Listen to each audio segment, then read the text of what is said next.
Welcome, dear ones. Thanks for joining us. Tender the Future is a hopeful podcast about healing the nation one relationship at a time. And this is not that podcast. This is the community that we are building around that podcast. And we're really grateful you're here with us today. I'm Julie Rhodes Davis. And I am Mariah Rankin-Landers. Hello. And we're going to provide a 10-minute workshop that's connected to all we're thinking about and practicing around Tender the Future. So thanks for being here. I want us to forward the mind, forward the imagination. If you were an imaginative kid, this is going to be really fun for you today. So also, if you were a fan of Star Wars, you might enjoy this one. What I'd like you to do is just to get a little wiggle in your body wherever you are, or do a little stretch, move the body in a different way. Here's some cracking of the bones. Yes. And I love this heart space so much. Go ahead and just put your hand here. You can do a little rotation, a circular rotation. You can do some light pressing. Last time I spoke about the neurons, right? Remember, neurons that are cells in the brain live also here in the heart space. It's just a really powerful way to immediately connect to yourself, to your body. Take a deep breath here. And hold. And release. Let's do another cycle of breath. Breathing in. Hold so gently. And release. We're going to work with the palms of our hand today. I'd like you to put them both in front of you. Yes, perfect, Julia. Thank you. And we're going to tap into this imagination place. So if you were a fan of Star Wars, do you remember when R2-D2 projected that image of Princess Leia? And it was a hologram, and it was Princess Leia talking to Luke. One of my favorite scenes. We're gonna do some work here with our imagination and our mind. And we're going to call up people that have loved us on this planet, people that have loved us over our lifetime. Like a sincere, beautiful, parental, mentor type love, friendship love, romantic love, all of the love that has been supportive to you. Imagine them about an inch tall in your hand. Can be many people or just a few. Imagine them there. And they're probably looking up at you, waving, or wanting to hug you, or blowing you a kiss, or laughing.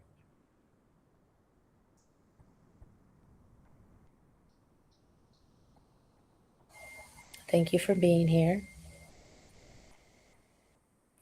Now I want you to add to this scene that we're building in our hands places that you love. And as you love a place, the place loves you back. So for me, it is a place in the Sierra Nevadas that I really love to be in. I'm going to add that space to this collection of beings and a few other locations that I just love to be at.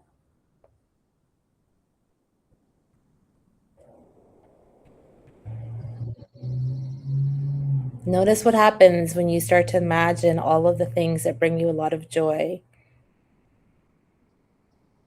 Okay, one more layer. Add people that really make you laugh. So this could be a comedian. You don't even have to know this person. Add people that bring you a lot of joy, that make you laugh, that brighten your day.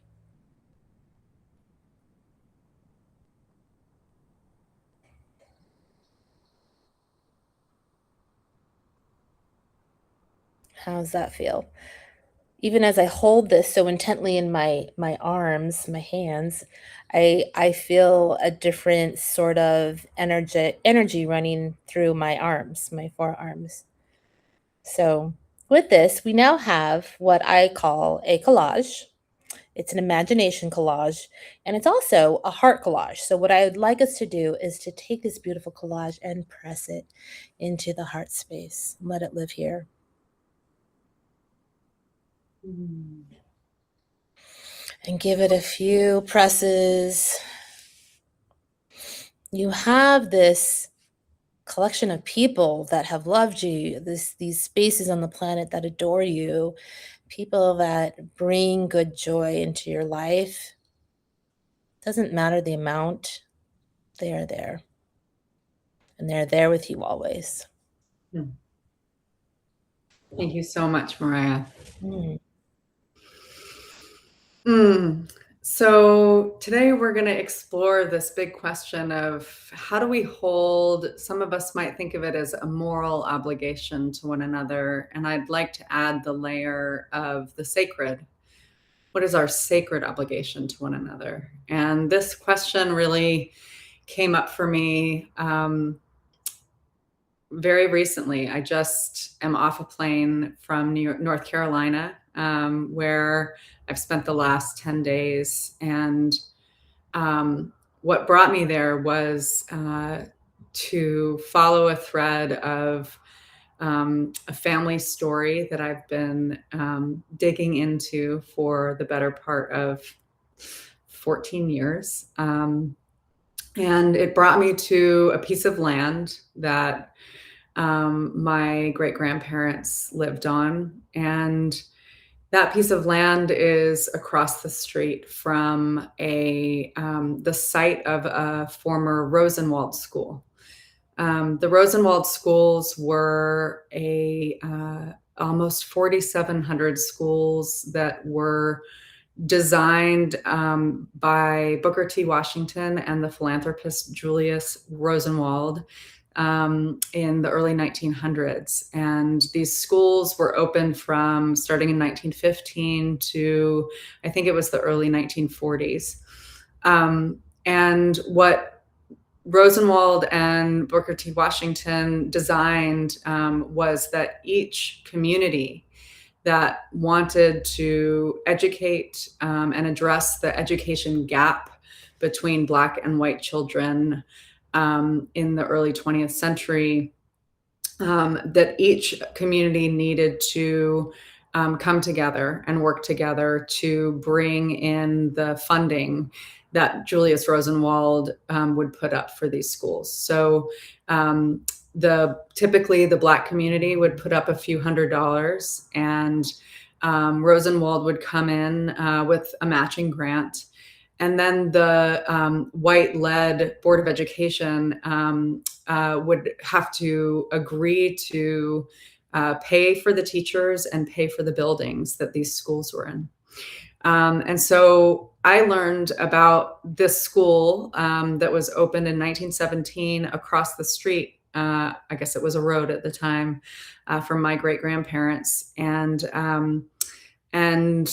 learned that my great-grandfather played some kind of role in that school, that had him targeted by the local Klan for whatever that role was. And part of what I've been trying to figure out is what that role was. And so I was standing on the land for the first time in my life on this trip, and there's not a relic of the house left on the land. There's not a relic of life from the time that my great-grandparents lived there. And I felt a lot of grief about that. And I partly held that grief through recognizing that the land is still there, and the trees that were there when my great-grandparents were on that land are also still there.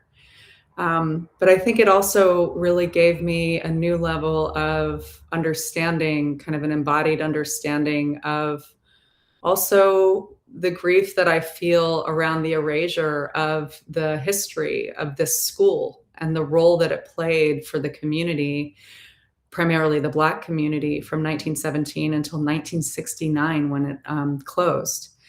And so I am just sitting with the fact that there's the sacred obligation that we talk about. Our histories are bound up together, our sense of place is bound up together, and our, you know, I could know so much more about my family and my great grandparents if that school had been deemed worthy um, memory and of the record, the sort of official record, and so too, the contributions of that school and the alumni and the lives they went on to lead. Those stories are held in memory and in families and in community. But what would it look like if we were, had been able to hold all of that together? And by we, I mean previous generations. So it makes me think about how can we perhaps move differently, make different choices as we are living in these times. And so thank you for listening to my story. Any reflection or addition you want to make, Mariah?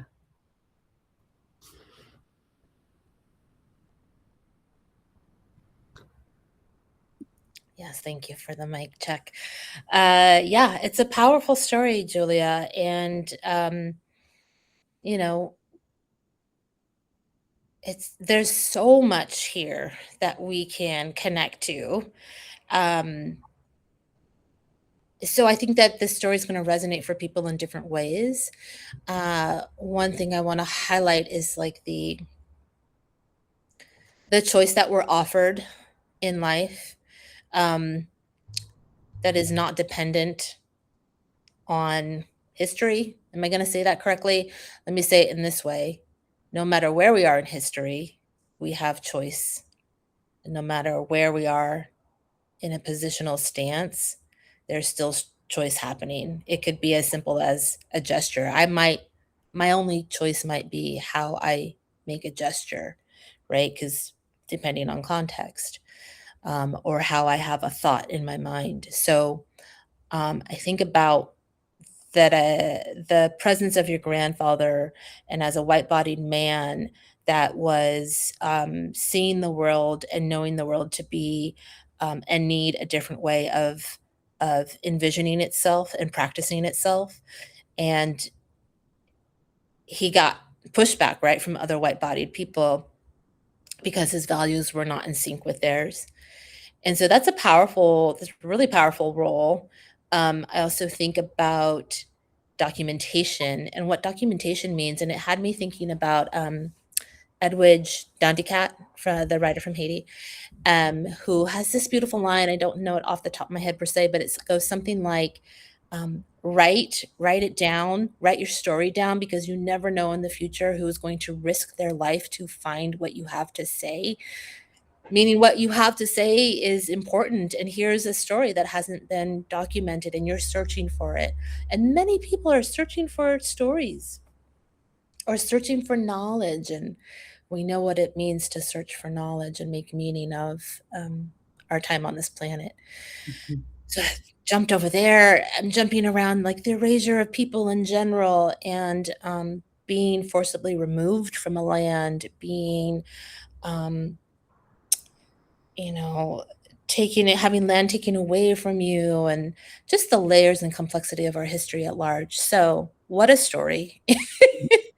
um, I'm going to have us just think about, in general, us as in our audience, what are the ways that we might shift a possibility?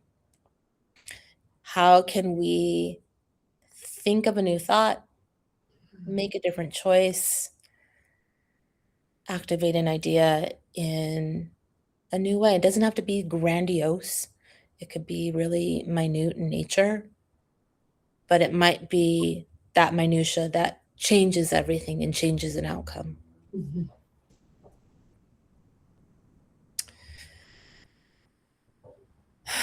Yeah, and I also just want to reflect on and invite the audience to just check your body. You know, as a Black woman, how does it feel to hear a story, to hear Julia tell her story as a white bodied woman about a specific place in our country that many of us have relations to? Me as an educator, to hear this story, to not know this story as someone that's done a wealth of work in the education space, you know, how does that sit with me? So I'm going to breathe into that for a moment.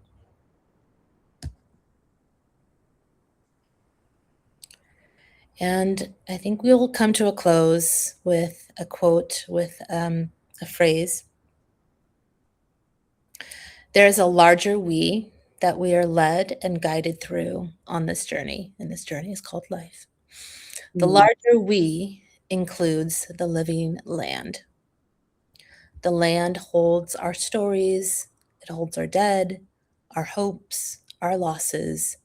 It composts our waste, and it holds our dreams. From a point of connection with the living land around us, we begin a practice of reparative consciousness. We change our thoughts and practices and recognize that despair must not be where we land, but merely a passing state towards justice. And in the larger we hope to create states of well-being and co-create paths that connect us to the adjacent possibility of a realm of justice. Be tender, everyone. Be tender. Bye-bye.